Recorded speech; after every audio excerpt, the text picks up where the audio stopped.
E aí tem a primeira pergunta da internet, que também é do Superchat, que é da companheira Carol. Ela diz o seguinte: Rui, comente a ideia de Boulos expressa no último programa Roda Viva sobre o socialismo como igualdade de oportunidades.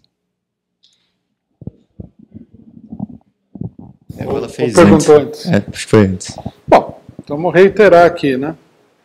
Eu acho que não só é uma coisa absurda falar isso aí, mostra que o Boulos não sabe nada de socialismo e mostra que a campanha do PSOL e do Boulos é uma campanha vazia de conteúdo. Porque qual é a perspectiva que ele oferece ao país? A igualdade de oportunidades? O que significa isso? É muito importante essa ideia de que essas campanhas são vazias de conteúdo para mostrar que enquanto o país é vítima de um golpe, há toda uma luta contra o golpe, o Lula está preso, se desenvolve um conflito que tem uma projeção internacional, esse pessoal todo está preocupado com coisas que não têm nenhum sentido, que são totalmente superficiais, que não têm conteúdo, que não são nada. Né? É importante contrastar isso daí. Por isso também eu achei extremamente cínico o argumento de que nós que estamos na luta contra o golpe, que estamos aí na questão da libertação do Lula, que colocamos o problema da candidatura do Lula, nós estamos pensando em coisas partidárias, não estamos pensando no bem do país. Não, é o contrário. Quem está pensando em coisas partidárias, eles não estão pensando porque nem partido eles são. Esse pessoal aí é uma federação de grupos, né? É um condomínio eleitoral, se juntaram aí para superar a fraqueza individual de todos os grupos, fazendo uma espécie de sociedade eleitoral.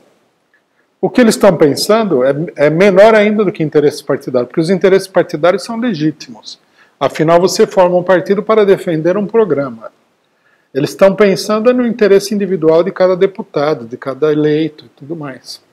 A candidatura do Boulos, que é uma candidatura totalmente vazia de conteúdo, é uma candidatura para conseguir votos para garantir o mandato dos deputados que já estão aí, estaduais e federais do PSOL, que são um punhadinho, e ver se eles conseguem ampliar um pouco a bancada. É para isso que serve. Se alguém vai apoiar esse projeto, então que apoie, né, com consciência do que está fazendo. Não tem nenhuma... Não é a propaganda de um novo programa político, porque se o socialismo são as oportunidades iguais, então, não sei. Esse programa aí é um programa capitalista. E não é nenhuma luta para interferir na marcha dos grandes acontecimentos e da grande crise política que o país está atravessando. São interesses menores, na verdade não são interesses de conjunto da população, mas de pequeniníssimos grupos aí que estão defendendo seus próprios interesses. Eu me inscrevi aqui para mais reforçar essa questão de que há um movimento amplo que começa pela burguesia e atinge a esquerda pequena burguesa na pressão para que haja o abandono da luta pela liberdade do Lula e até, como antes eles levantavam a campanha de que Lula tinha direito de ser candidato, né? A gente participou do 1º de maio, em Curitiba, e até foi estranho para todo mundo porque a gente não conseguiu falar no 1º de maio, de lá, né? Estavam todos os abutres lá, inclusive o Aldo Rebelo, que apareceu, abutre novo. Aldinho da Força. Aldinho da Força. E a gente foi cortado da falação, apesar de a gente ter levado 1/5 dos manifestantes para o 1º de maio. Mas aí eu fui participar agora da atividade dos 30 dias já da prisão do Lula, em São Bernardo do Campo, na frente do sindicato, né? E os abutres não estavam lá. Estavam lá só a presidenta do PT, a Gleisi, né, Hoffmann, estava o presidente da CUT, o Wagner Freitas, o presidente da CMP, o Raimundo, os dirigentes do Sindicato dos Metalúrgicos de São Bernardo do Campo, e o tratamento foi totalmente diferente, né? Não tinha os abutres lá no carro de som, tinha lá um pessoal do PSOL entregando um panfleto escrito "Liberdade para Lula e vote no PSOL". Mas em cima do carro de som não tinha nenhum abutre, e dava para perceber que o ar estava mais respirável. A Gleisi Hoffmann, o Wagner Freitas, eles apresentaram para os 2.000 manifestantes que estavam lá, participando inclusive de uma passeata, apresentaram a posição de que o Lula é candidato, não tem nada de plano B. A Gleisi Hoffmann, inclusive, ela falou na intervenção dela, explicando para todo mundo o caráter jurídico de que, até mostrando em detalhes qual que era o artigo da lei eleitoral que garante que o Lula vá até o final das eleições com recursos e que eles vão bancar essa posição, né? O presidente do sindicato de São Bernardo dos Campos, o Vagnão, ele apresentou que nenhum manifestante deve ficar tranquilo enquanto o Lula não sair da cadeia. O que eu tiro a conclusão de que existe realmente uma pressão em cima da direção do PT para que eles abandonem a candidatura do Lula. Os abutres, eles são essa base de pressão que fazem com que a direção do PT vá para um processo de capitulação, e eu acho que a nossa posição de reforçar os comitês de luta contra o golpe, a própria plenária nacional, eu acho que ela entra aí como um peso para ajudar a direção do PT, que não quer capitular diante do golpe, a levantar aí a candidatura e colocar ela como centro da luta contra o golpe, né? E até para lembrar aqui, na questão do Boulos também, que eu acho que ficou faltando aqui, quando teve essa campanha das diretas já, o Boulos, né, Guilherme Boulos, ele também foi o grande defensor dos movimentos sem partido. Sem partido, né? Ele, quando teve essa movimentação pela Rede Globo da Paula Lavinha, com o Caetano Veloso, e eles vieram aqui para o Largo da Batata, eles lançaram um chamado para o ato do Largo da Batata, e também foi isso em Copacabana, de que as pessoas não deveriam ir lá com bandeiras, porque os partidos, exatamente como aconteceu no junho de 2013, onde a direita ela sequestrou o ato e tomou conta do movimento, né? Então, lembrar isso daqui também, que é mais um ponto aí negativo na ficha corrida do Guilherme Boulos, como um elemento aí confusionista no meio da esquerda. Muito bem.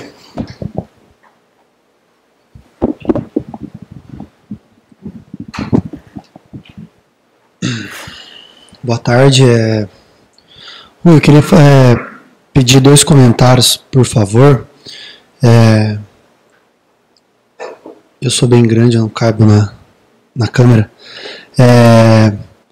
Primeiro, sobre a questão da ameaça de golpe militar lá na Inglaterra, que foi só um comentário no jornal lá, mas que eu dando uma olhada, eu vi que em 2015, 16 e 17, os jornalistas desse jornal Telegraph lá, eles já vinham colocando que os militares vinham dando algumas declarações lá.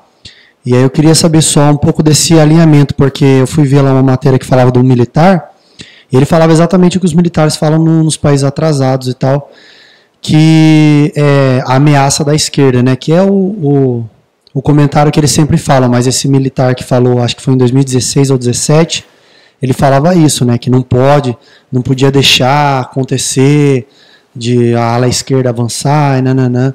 É uma matéria que tem falando sobre essa declaração de um dos militares lá na Inglaterra, se tem a ver, se tem um alinhamento aí do imperialismo, porque é o que a gente ouve aqui nos países atrasados que eles falam, né, a ameaça da esquerda sempre com o avanço do Corbyn lá.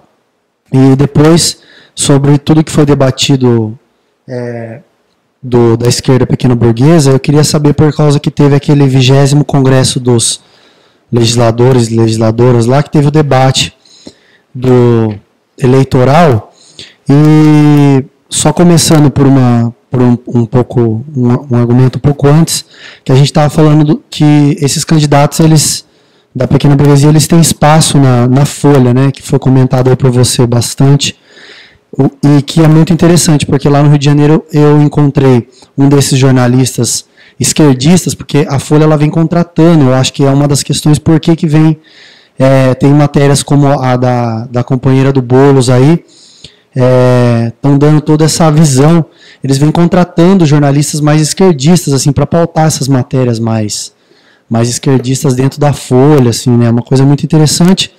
E que o que eu quero falar mesmo é sobre a questão do debate desses candidatos esquerdistas, aí, os abutres, que eles participaram desse debate aí, né, com o Meirelles e com o Álvaro Dias, e não só não falaram contra o golpe, quanto eles não deram uma porrada, nada, assim, né, eles ficaram debatendo, passando longe do golpe. E o Boulos, uma coisa legal, uma coisa interessante, que ele fala que tem que chamar plebiscito junto com o povo, né? Assim, os argumentos super combativos, e que você comentou o negócio da Venezuela, que eles são críticos, né? Esses golpistas aí da esquerda, eles são críticos. Parece que eles não viram o que aconteceu quando um governo que tem uma base, que foi eleito lá na Venezuela, chama plebiscito, chama eleições lá, foi pessoas mortas queimadas na Venezuela, atiraram de bazuca no lugar de votação lá, explodiram no local de votação, e aí ele fala de plebiscito, assim, que tinha que chamar plebiscito, porque o eleitorado está muito longe do eleitor. Ele fala essas coisas assim extremamente absurdas, no caso do Boulos, né, que, como diz um companheiro aí no comentário, está mais para cupcake. E não tem base nenhuma, e quando senta na frente de um candidato que nem o Meirelles e o Álvaro Dias, eles passam longe, não falam nada, eles simplesmente passam longe do golpe. É isso. Bom, a questão do Corbyn mostra que o tamanho das ilusões que havia no Brasil em relação ao problema do golpe, né? E que há ainda, porque muita gente ainda não acredita que todas as ameaças, que são inúmeras, que os militares fizeram, elas são ameaças que têm consequência. Não são palavras vazias. Na época da derrubada da Dilma, apareceram os sociólogos aí que disseram que não vai ter golpe no Brasil, que é uma democracia consolidada. Tem golpe no mundo inteiro. Não existe essa conversa de democracia consolidada, né?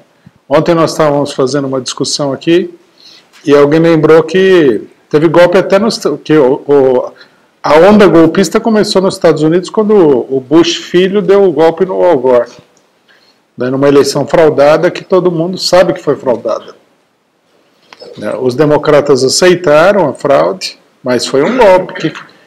Esse tipo de eleição, o que é? Quer dizer, o imperialismo não está aí para respeitar a eleição. É uma ilusão perigosa isso de que as instituições, a eleição, o voto popular se sobrepõem a qualquer coisa. Nós tivemos fraude eleitoral em Honduras, nós tivemos fraude eleitoral no Paraguai, e o caso do Corbyn é um caso muito importante, porque a vitória do Corbyn ela é uma vitória que tem inúmeras consequências para a política econômica no Reino Unido e para a política militar. O Corbyn já falou 1 milhão de vezes que ele ia acabar com a política nuclear do Reino Unido, que ele iria acabar com a intervenção, né, dos ingleses nos assuntos no Oriente Médio e tal. Se ele vai mesmo ou não é outra história, porque chega na hora H, é aquele tiroteio danado e a pessoa não consegue fazer nada. Mas só o fato dele falar que vai fazer, e ele ser o primeiro-ministro da Inglaterra, poder ser o primeiro-ministro da Inglaterra, já causa uma crise muito grande. E a conversa de golpe militar, veja, na Inglaterra não há uma conversa de um golpe qualquer. Toda conversa é de golpe militar. A grande pergunta é assim, os militares vão deixar o Corbyn governar? É uma coisa óbvia, né? Porque o governo Corbyn seria um governo contra os militares britânicos, que tem intervenção aí em vários países do mundo. Então, se na Inglaterra a situação está assim, imagine no Brasil. Né? O pessoal precisa ter um pouco de bom senso. Precisa saber medir, né? O Brasil é muito mais vulnerável do que a Inglaterra. Se está ameaçando um golpe militar na Inglaterra, se imagina, no Brasil, muito mais fácil de acontecer. Na realidade é assim, a situação do imperialismo é crítica e pode levar a golpes, né, de diferentes características aí, em qualquer país do mundo, a começar pelos Estados Unidos, passando pelo Japão, pela Alemanha, Inglaterra, França.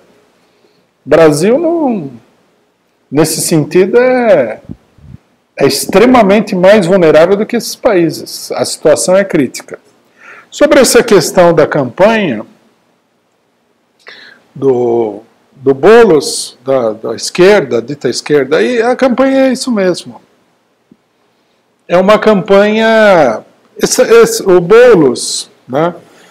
O pessoal pensa que o Boulos é o jovem Lula, né?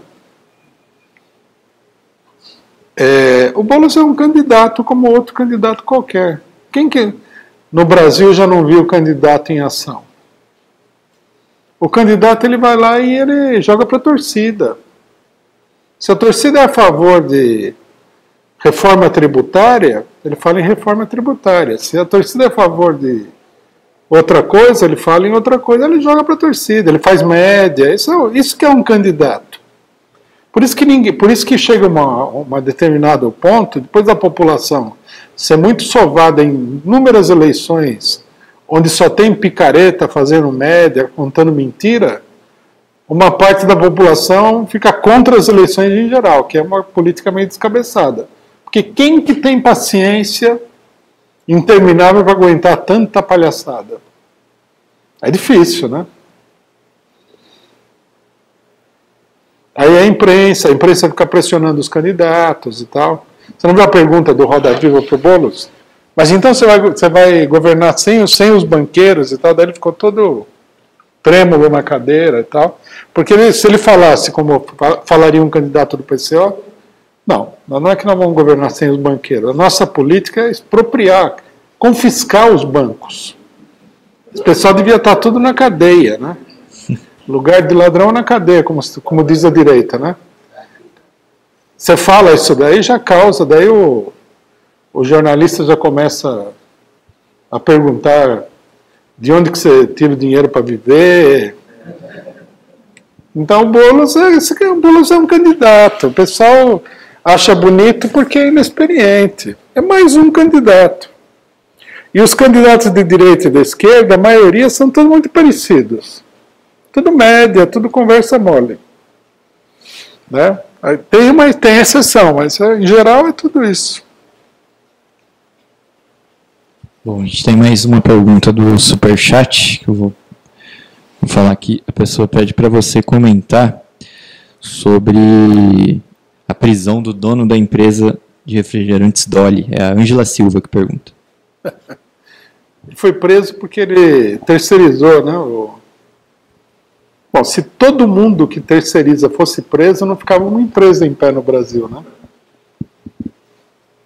Quando essas coisas acontecem, tem que perguntar o que esse cidadão fez para incorrer na ira dos mais poderosos do que ele, porque ele também é um poderosinho, né? Empresário e tal.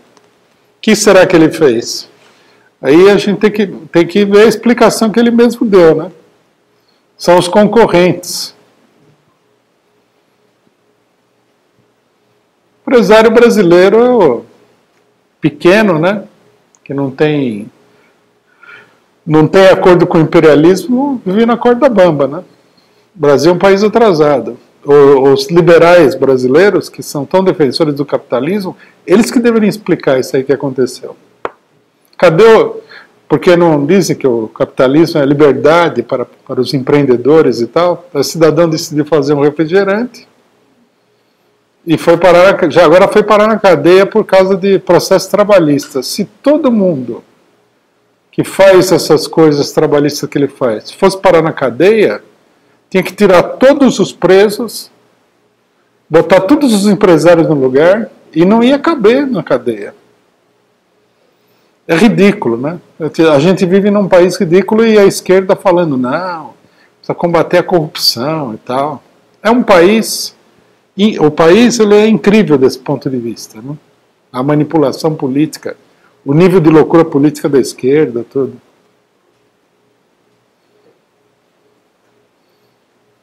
Eu me lembro sobre Coca-Cola, Dolly, né? Aliás, o dono da Dolly, ele apareceu na delegacia com um cartaz dizendo preso pela Coca-Cola. Eu me lembro, uns 10 anos atrás, a Dolly ficou 3 anos fechada, né? Daí reabriu, conseguiu uma vitória na justiça, uma indenização, reabriu. E eu me lembro que o dono da Dolly, ele começou a comprar uns espaços na televisão, Record, isso aqui, para denunciar a Coca-Cola. E ele foi até o Congresso diversas vezes pedir para o Congresso investigar a Coca-Cola. E daí ele mesmo denunciou que estava impossível lá, porque teria uma bancada da Coca-Cola lá, de 90 deputados que não deixava prosperar, sequer chamar o presidente da Coca-Cola para uma audiência pública lá no Congresso Nacional. Eu queria, Rui... Só uma coisinha antes de você falar outra coisa. É importante lembrar que um dos padrinhos do Ciro Gomes é o representante da Coca-Cola no Nordeste, o Tasso Gereissati. Pois é. Estivemos 1º de maio lá em Curitiba, né? E peguei uma carona, já que tinha quebrado o nosso veículo, 100 quilômetros para cá de Curitiba, e tive o privilégio de pegar uma carona com companheiros lá de Salvador, 2.900 quilômetros. Fizeram uma vaquinha, e eu queria citar o professor Renato, ainda o taxista Silvano e ainda o Paulo Renato, né? Dizer que eles fizeram uma vaquinha, se ausentaram do trabalho, o Silvano pegou sua principal ferramenta de trabalho, o taxista, e 2.900 quilômetros foram até Curitiba, né? Pela liberdade do Lula, né? E homenagear quantas pessoas vieram do Nordeste, de longas distâncias, né? Uma coisa notável, né? E vendo quantas pessoas perto de Curitiba que, né, ficam encontrando um pretexto para não lutar, né? Então, uma homenagem a esses bravos e anônimos guerreiros, né, com seus próprios dinheiros, indo para a luta.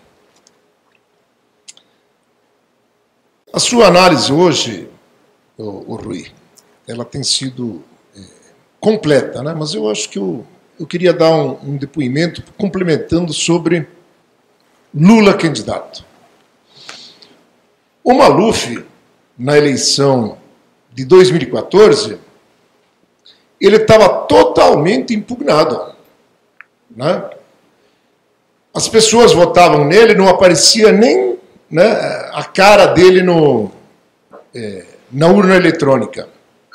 Ele teve 0 de votos na publicação, né? Ninguém sabia quantos votos ele tinha. E depois da eleição ele entrou com recurso e virou deputado. Muito bem lembrado. Né? Teve um caso mais recente em Budas Artes. Mesma coisa. O candidato do PT lá foi computado 0 votos. Estava totalmente impugnado. Ele que é deputado atual do PT, Geraldo Cruz. Né? Na eleição de 2 anos atrás. Inclusive o candidato, o prefeito eleito,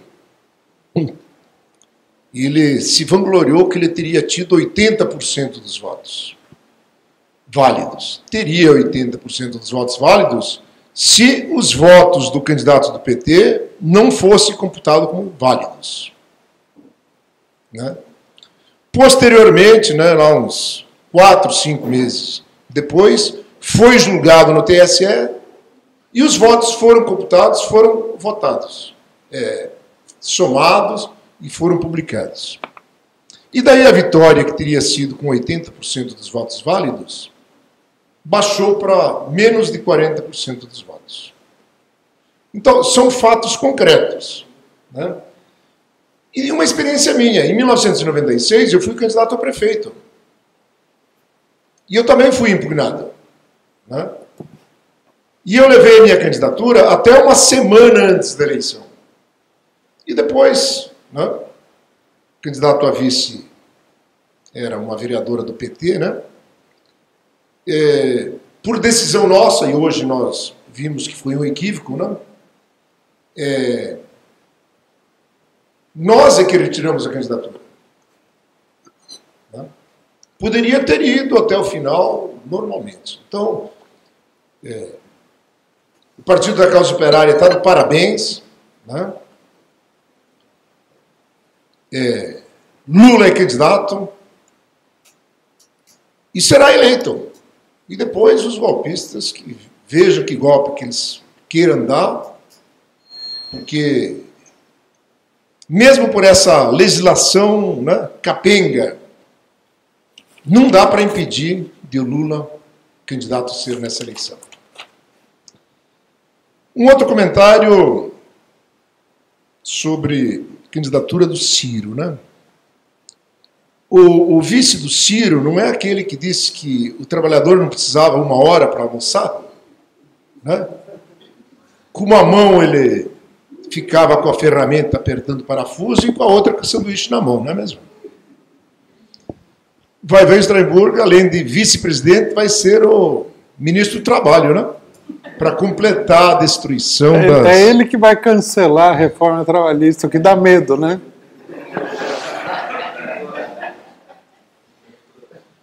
E o Mauro Benevides Filho, né?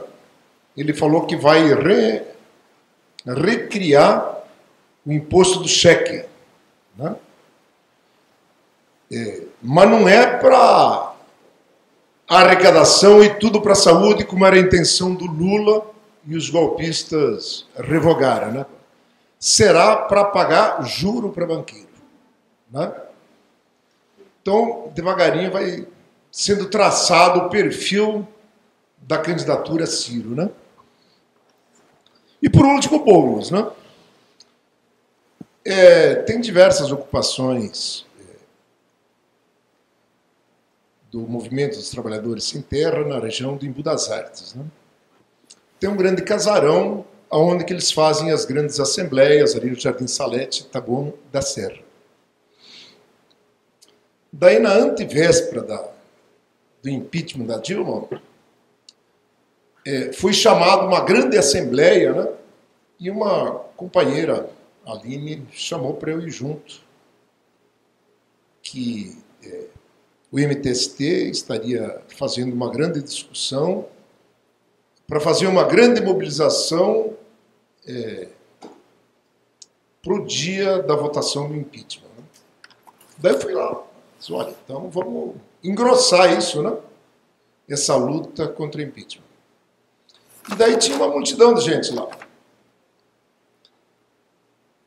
Não se falou em momento algum em luta para evitar o impeachment, né? Daí tinha diversos coordenadores que eles estavam pedindo para as pessoas dar o RG e o SIC, o CPF, né?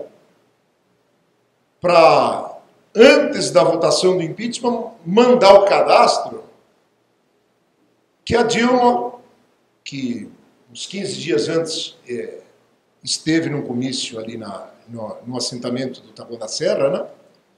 Teria prometido de que antes dela ser cassada, ela pelo menos ia assinar e garantir as casas, né, do Minha Casa Minha Vida, para quem estava aí.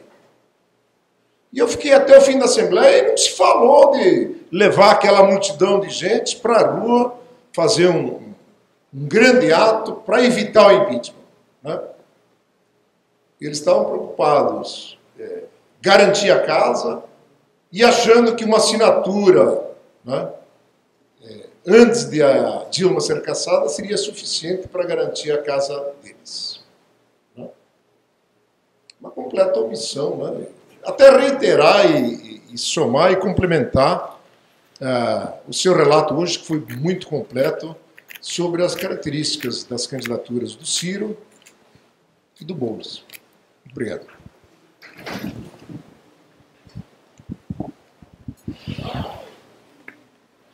Bom, enquanto a gente vai fazer outra pergunta da internet rapidamente, que é o seguinte: se o Boulos, para comentar, a pessoa pergunta se o Boulos já foi militante do PSTU e se já saiu até candidato por esse partido em outras ocasiões. Eu ouvi falar disso daí, né? Era um caso para confirmar. Me parece que sim. Não é exatamente a melhor recomendação do mundo, né? Militante do PST, o partido que apoiou o golpe em todos os momentos, tudo.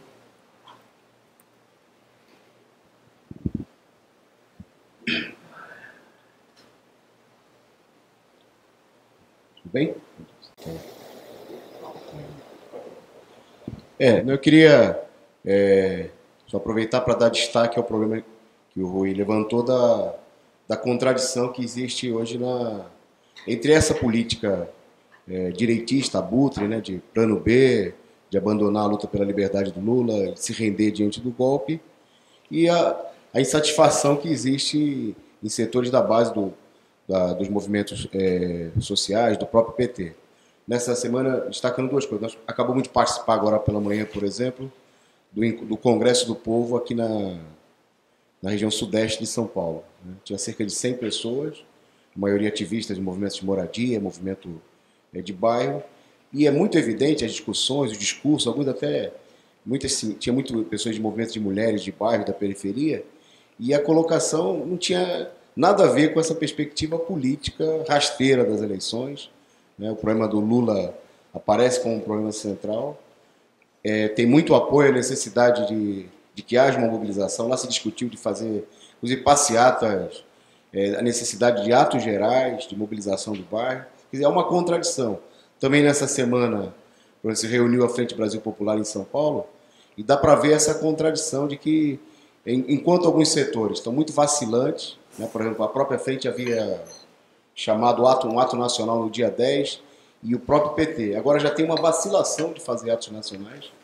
O PT está apontando, discutindo a proposta de fazer atos regionais, inclusive vários atos em São Paulo, de novo, quer dizer, que a ideia da fragmentação, a ideia de realizar atos de tipo eleitoral, e não uma mobilização grande, de força, para se opor à prisão do Lula e ao golpe. Mas há uma divisão. É muito evidente que, nesse momento, essa situação é uma situação contraditória, né? Em vários lugares no interior desse movimento, nós fizemos reunião da coordenação dos comitês de várias regiões do país, e se expressam duas coisas. Por um lado, um apoio muito grande à discussão da proposta da conferência e da necessidade de intensificar a luta pela liberdade do Lula, de apoiar o Lula como candidato, E, por outro lado, essa vacilação, enorme vacilação, né? De novo, agora tem uma reunião das centrais, onde eles estão discutindo um ato de todas as centrais num estádio, mas que a gente vê é a mesma política que foi adotada, inclusive, lá no governo da Dilma, no governo do Lula, quer dizer, essa unidade das centrais que é a unidade dos setores que querem lutar pela liberdade do Lula, né, que querem enfrentar a situação que está colocada do golpe, e com gente que quer defendeu o golpe, que apoia o golpe, né, que apoiam candidatos golpistas. Então essa situação tem está muito claro, está muito latente essa divisão. E ontem a reunião dos comitês de luta contra o golpe, com companheiros do movimento pela anulação do impeachment, referendou a proposta de conferência, né? Dá para ver que essa proposta está animando vários setores. No dia 21, por exemplo, a Frente Nacional de Luta, dirigida pelo companheiro Zé Rainha, vai iniciar uma marcha, vai percorrer aí mais de 600 quilômetros do interior de São Paulo até a capital, com a reivindicação de liberdade pelo Lula, defesa da candidatura presidencial do Lula.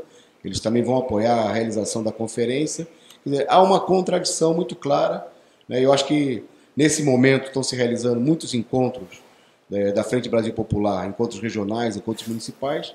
Queria chamar a atenção para a necessidade de intervir nesses encontros, né? E chamar a militância de base a reagir a essa letargia das direções, ou mesmo até a política traíra, né, daqueles que defendem o plano B, e levantar uma verdadeira mobilização, impulsionar uma ampla mobilização, porque é como se houvesse, por um lado, uma campanha desses candidatos abutres, da imprensa burguesa, a favor dessa política vacilante, mas está faltando, né, tem que entrar em cena, né, os setores dos movimentos populares, do PT, dos comitês em defesa do Lula e dos movimentos da juventude que se opõem a essa política, né, e que precisam intervir na situação. Parece que, quer dizer, há uma posição majoritária a favor dessa política de defender o Lula, mas essa posição ainda não se manifesta de maneira mais ampla, de maneira organizada, né?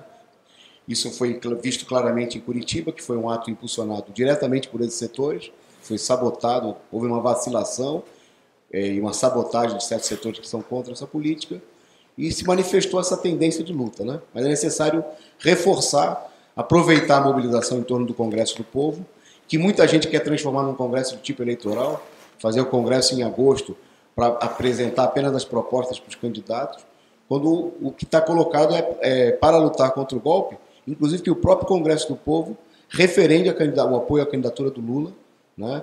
Nós achamos que essa é a única política que faz sentido, porque é a candidatura que expressa a luta contra o golpe. Perfeito.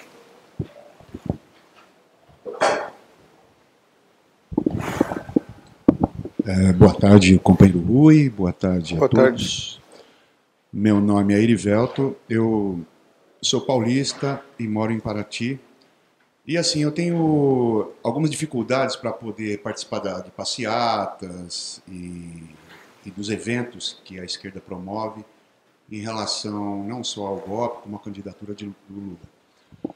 Mas assim, desde que eu me conheço por gente na questão política, desde o princípio, o que eu analiso e chego à conclusão é que o que foi sempre usado contra nós de esquerda foi sempre jogo sujo. Então eu nunca vi, desde a primeira candidatura do Lula, quando puseram a ex-mulher do Lula para falar sobre o aborto, é sempre essa mesma cartilha, quando fizeram aquele sequestro forjado do Abílio Diniz, para poder colocar a camiseta no PT, de pessoas que nem eram no Brasil, pegaram alguns laranjas. Enfim, eu vejo que desde que eu voto, desde quando eu comecei a participar da política, a direita sempre usa de sujeira. O jogo é sempre sujo. E a esquerda, o máximo que consegue fazer é ficar se defendendo. Então, quando a gente está se defendendo de uma mentira, eles aparecem com mais 3. Então parece que a gente vive só na defesa.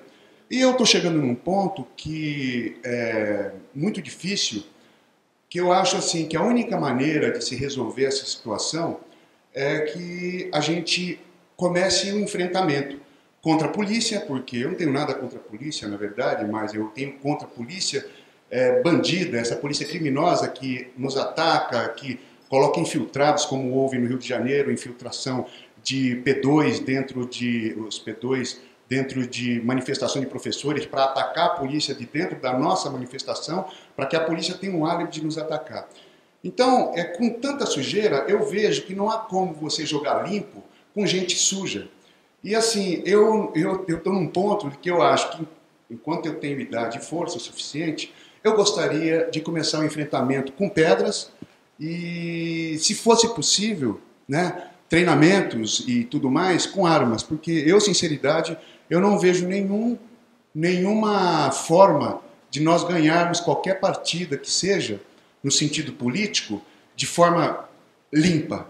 Então, eu acredito que com gente suja, só se joga sujo. Eu gostaria de saber de você, Rui, quando e qual é o limite que nós temos para começar com esses enfrentamentos contra policiais, porque eu gostaria de aproveitar os 54 anos que eu tenho, que ainda tem força, nem que eu lute, que seja o primeiro a morrer ali na porta, como porta-bandeira da situação, para poder enfrentar essa turma toda. Com inteligência, trabalhar com força bruta mesmo, infelizmente. Então, eu gostaria de saber de você quando e qual é o limite que nós temos para começar a esse enfrentamento e parar de passear de mão dada, gritando fora Temer, passear de mão dada, gritando, ouvindo gente em carro de som, e aí galera, bom dia, galera, tudo bem? E a gente cansado, viajando do Rio de Janeiro para cá, para ouvir um monte de balela dentro de um corpo, ouvindo gente cantando, que eu acho ótimo, não sou contra absolutamente, mas acredito que tem que ter pessoas que tenham força dentro do ativismo, né? Tanto artista como qualquer outra pessoa. Então é isso, eu gostaria de saber de você qual será esse limite, que eu acho que eu já estou passando. Muito obrigado. Eu imagino que a política de passividade que tem sido levada adiante, ela coloca muitas pessoas na sua posição de ânimo. Tá? Eu acho que, se a gente perguntar por aí, muita gente concordaria com você que a coisa passou do limite em termos de não fazer nada de sério, né? Agora, eu acho que nós temos que ter uma análise da situação que seja uma análise baseada nos dados reais da situação e que permita uma ação eficiente. Por exemplo, se nós levarmos adiante aí um enfrentamento minoritário com a polícia ou coisa do gênero, nós não vamos conseguir superar. Você vê que a situação que nós estamos vivendo é o seguinte: nós estamos com dificuldade de mobilizar o pessoal para esses atos que você muito justamente fala que fica num chove não molha que... Eles estão esvaziando, na verdade, porque eles estão descansando. Exatamente. Isso aí pode levar o pessoal a se cansar, né? Você vê a descrição que foi feita aqui pelo companheiro Nivaldo, o pessoal veio da Bahia até Curitiba, chega lá, o ato é um ato pequeno, podia ser muito maior, o ato não tira nenhuma proposta de nada, então fica aquele negócio cansativo. No entanto, né, não que eu concorde com essa política, muito pelo contrário, nós estamos criticando essa política sistematicamente. Eu acho que o que nós estamos precisando é em primeiro lugar, de conseguir uma mobilização mais ampla. Se nós queremos chegar num enfrentamento verdadeiro com os golpistas, nós precisamos de mais mobilização. Não adianta nada, por exemplo, a gente pegar, por exemplo, todo o pessoal que esteve em Curitiba e falar, vamos fazer um enfrentamento com esse pessoal. Não é uma coisa que pode dar certo. Tá?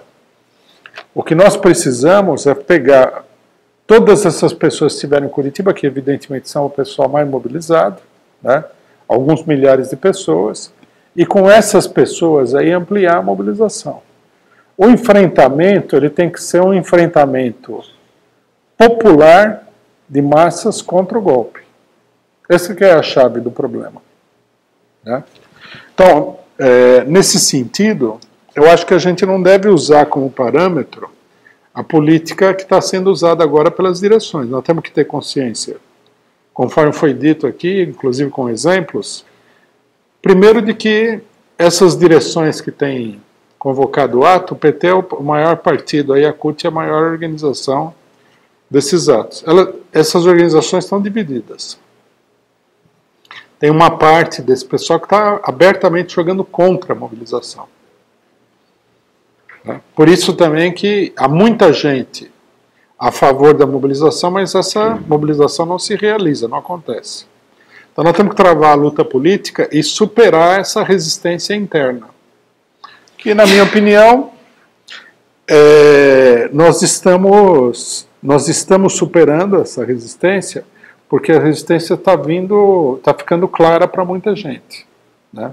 Por exemplo, hoje, muita gente concorda que essas declarações que foram dadas aí são declarações traiçoeiras contra o movimento do golpe.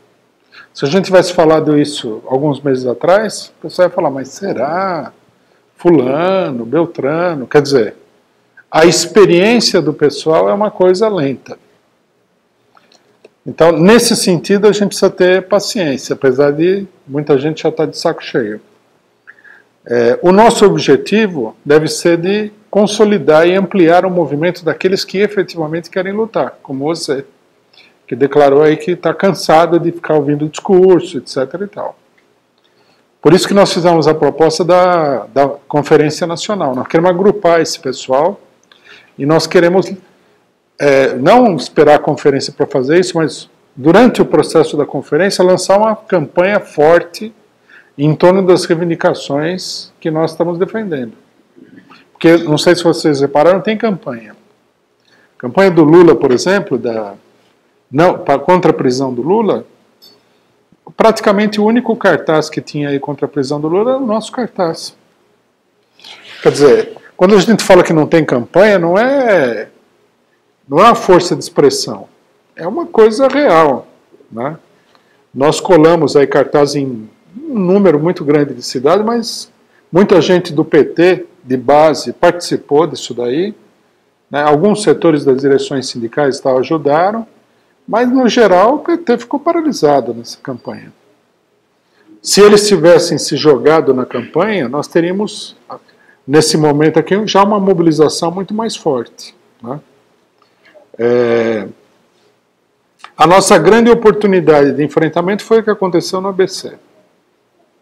Essa oportunidade foi desperdiçada porque, né, o Lula tem uma opinião que é dele, não é a nossa, mas é dele. Finalmente, quem está sendo preso é ele, estava difícil, né? Os militantes cercaram lá e tal, o ideal teria sido resistir ali, né? É o que nós temos apontado como uma espécie de modelo daquilo que deve ser feito, o que aconteceu no ABC. Bom, no ABC estava mais fácil, por isso era importante. Você está ali com a pessoa para ser presa, 10 mil pessoas ali e acabou a jogada. A polícia não ia entrar, ia se criar uma crise institucional, um impasse e tal. Infelizmente, tomaram a decisão errada de que o Lula deveria se entregar, ele mesmo tomou essa decisão. Então nós temos que reproduzir esse acontecimento, só que nós temos que reproduzir esse acontecimento com muita gente, né? Aí algumas pessoas podem perguntar assim, mas esse negócio de muita gente, nós não estamos postergando a luta? Não. A luta justamente consiste numa mobilização massiva de pessoas. É isso que nós precisamos. No momento, o que nós temos que fazer não é ir lá enfrentar a polícia, é mobilizar as pessoas para criar um volume e condições para um enfrentamento, né? Daí a nossa proposta de conferência aberta. Reunir todas as pessoas que querem agir, não para fazer discurso, que querem organizar comitês, que querem organizar um sistema de autodefesa dos movimentos contra a direita fascista, que querem combater a direita fascista. E uma coisa muito importante, pode parecer uma bobagem, mas nós temos que pensar muito detidamente. Nós temos que fazer campanha pelo Lula, porque não tem campanha do Lula. Não sei se vocês repararam. Não tem campanha nenhuma, por exemplo. Você não vai ver o o PSOL aí colando um cartaz do Boulos. A campanha dele é na Roda Viva e tal. A burguesia já montou a eleição para que a campanha seja assim. Então nós temos que colocar a campanha do Lula na rua. Ampliar a campanha pela libertação do Lula e ampliar a denúncia de tudo que está acontecendo. Né? Essa observação que o companheiro Antônio Carlos fez é um problema que precisa ser discutido cuidadosamente. Foi marcado no dia 10 de junho um ato nacional em defesa do Lula. Agora já começou a manobra para esvaziar esses atos. Então, eu acho que a tarefa central, o que é? Nas principais capitais, nós temos que trabalhar para que haja... Não, nas principais capitais não. Nós temos que trabalhar para que o ato em São Paulo seja um ato nacional. Nós temos que combater abertamente a tentativa de dispersão, né? E a nossa previsão é que quanto mais cresça o movimento, mais se aproxime o enfrentamento desse movimento com os golpistas. Né? Então, nós temos que discutir isso aí com muito cuidado. Né? Eu acho que tem que haver uma compreensão profunda do que está acontecendo, de quais são os problemas, e partir para frente. Eu concordo com você, para falar o português bem correto, é um pé no saco esse negócio. Nós estamos nisso daí há 2 anos. Né? A hora que o negócio começa a esquentar, você perde o pé, né? Por exemplo, quem participou do ato que teve com a presença do Lula na Paulista viu como nós tínhamos condições naquele momento de fazer grandes manifestações e ir para um enfrentamento. Se aquilo tivesse crescido, o que teria acontecido? De repente, você faz um ato em frente ao Congresso Nacional e ocupa o Congresso. Quer dizer, se o movimento é um movimento de massa, abrem-se as possibilidades para um enfrentamento. Por isso nós temos que trabalhar para massificar o movimento.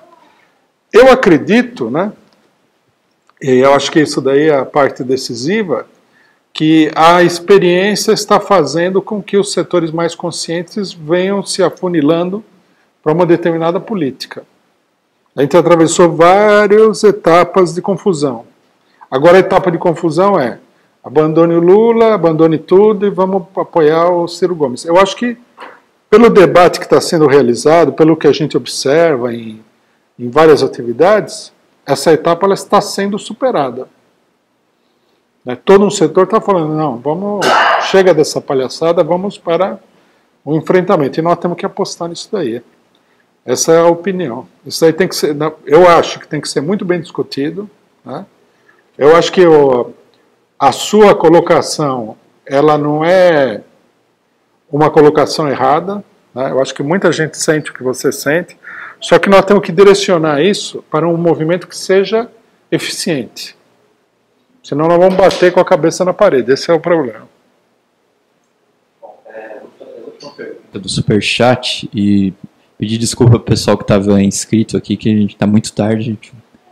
A gente não vai conseguir que todo mundo participe das perguntas, e também todas as perguntas que tiveram na internet também, muita gente não vai conseguir fazer. Bom, a pergunta do Marcos Silva, que está assistindo lá de Montreal. Montreal, Canadá? Exatamente. Ele pergunta se nesse momento a atividade principal da esquerda seria concentrar todos os recursos contra o golpe. Se a gente tem amor à própria pele, essa deveria ser a política da esquerda. Porque, sabe o que acontece? A eleição é como uma droga. Né? O cidadão é eleito, ele ganha prestígio, ele ganha salário, que é importante, um alto salário, ele ganha recursos para poder fazer política e ganhar mais influência, e depois ele é, logicamente, paparicado pela sociedade burguesa de um modo geral. Então é mais poderoso do que uma droga, ele fica mais feliz do que se ele tomasse uma droga forte. Então quando chega a eleição, combina-se esse tipo de coisa com a expectativa de amplas camadas populares que acham assim, é a maneira que nós temos para intervir na política nacional.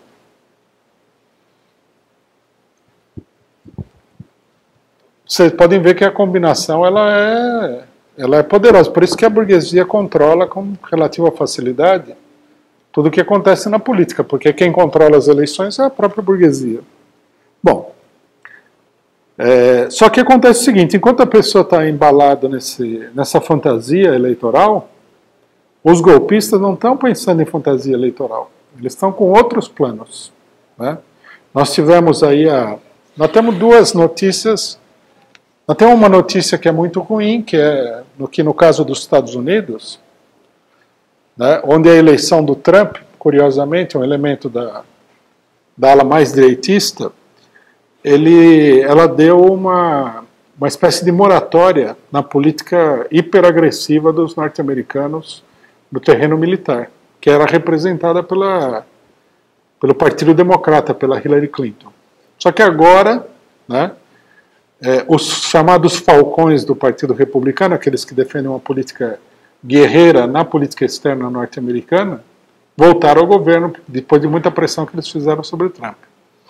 E as declarações são declarações sinistras, né? Já o Trump rompeu com o Irã, na América Latina declararam que nós estamos comprometidos, os norte-americanos falaram, estamos comprometidos com restabelecer a liberdade em Cuba, na Venezuela e na Nicarágua. Quer dizer, a situação vai enfriar. E aí nós temos toda uma parte da esquerda falando, não, vamos para a eleição é a solução, é por aí que nós vamos resolver o problema, quando na realidade os sinais são totalmente contraditórios com isso daí. Totalmente. Se não houver uma mobilização de características revolucionárias, nós vamos ser massacrados aí pela direita.